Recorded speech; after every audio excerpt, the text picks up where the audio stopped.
हरिओम, जय श्री कृष्ण, ओम गणेश।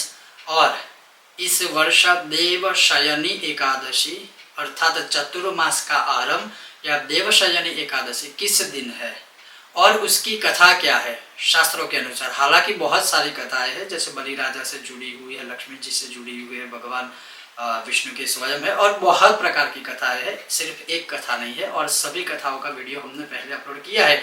लेकिन महाभारत के अंदर भगवान कृष्ण ने जो युधिष्ठिर जी को जो कथा सुनाई थी, महात्म्य बताया था, वो मैं आपको संक्षिप्त में सुनाऊंगा। लेकिन उससे पहले यह इस वर्ष किस दिन है अर्थात आषाढ़ शुक्ल एकादशी देवशयनी एकादशी इस वर्ष किस दिन है।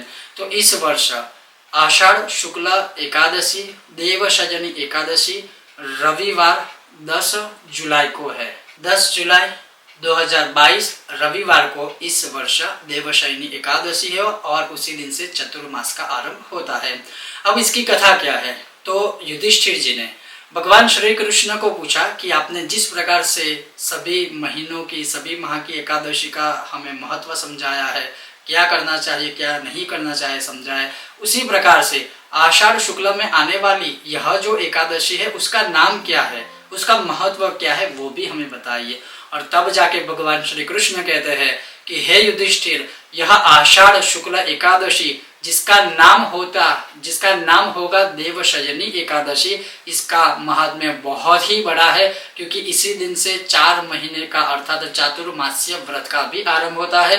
और यह जो एकादशी है वह सभी पापों को हरने वाली है, सभी दुखों को नष्ट करने वाली है, सुख संपत्ति और संतति देने वाली है, मनुष्य की सर्वस्व सभी कामनाएं पूर्ण करने वाली है। और भगवान आगे कहते हैं कि इस देवशयनी एकादशी के दिन अगर कोई भी मनुष्य कमलों से अर्थात कमल पुष्प से अगर भगवान विष्णु की पूजा करता है तो उसका वर्णन तो कोई करने में समर्थ नहीं है। और फिर भी मैं आपको कहता हूं कि वह जो कमल अर्पित करता है तो एक कमल करने से उसके एक जन्म के पापों का नष्ट होता है, विनाश होता है। 2 कमल अर्पण करने से 2 जन्मों के पापों का विनाश होता है। उसी प्रकार से जितने कमल अर्पित करेंगे उतने जन्मों का पाप नष्ट होगा और पुण्य का उदय होगा और लक्ष्मी सहित नारायण अर्थात मैं उसके घर में स्थिर रूप से निवास करूंगा।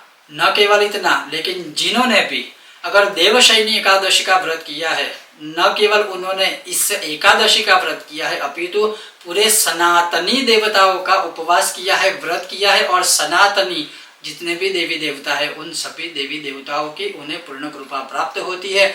जो कोई भी साधक या मनुष्य भक्त यह देवशयनी एकादशी का व्रत करता है।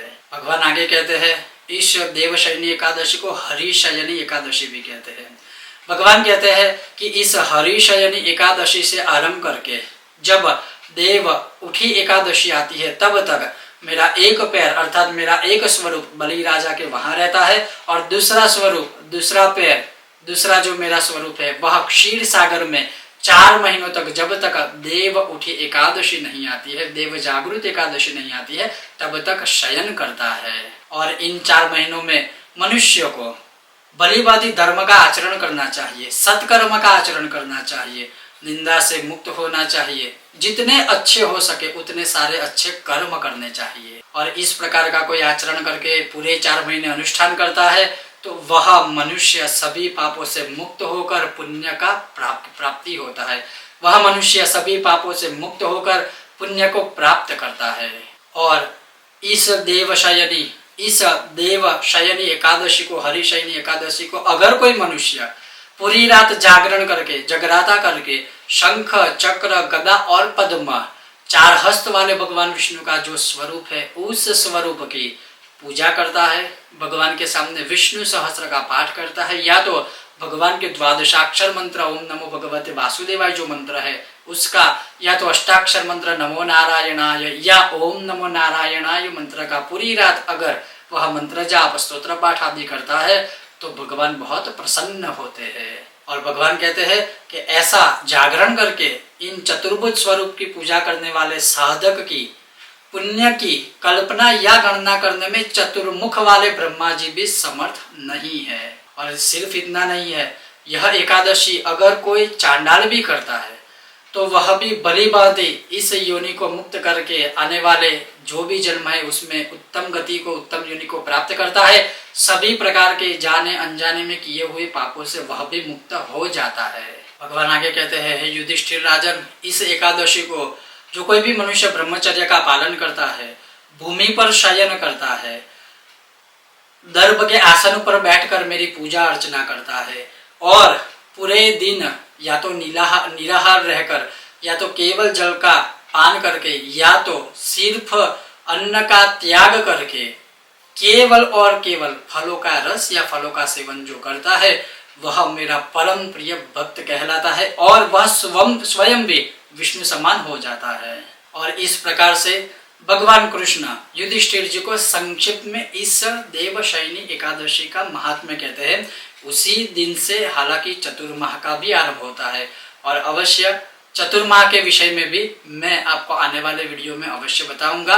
ये था आज के इस वीडियो में एक संक्षिप्त भगवान ने बताया हुआ महात्म्य और देवशयनी एकादशी कब है।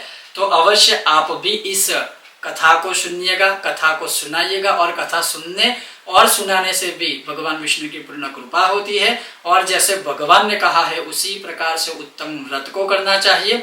और अगर आप चाहो तो दूसरे दिन अगर आप पारण करके भगवान वामन की पूजा करते हो, क्योंकि देवशयनी एकादशी के अगले दिन वामन पूजा का भी महत्व बताया हुआ है, तो अगर आप एकादशी का पूर्ण व्रत करते हो तो शक्य है, संभव है तो जितनी भी हो सके आप जागरण करने की कोशिश करिए।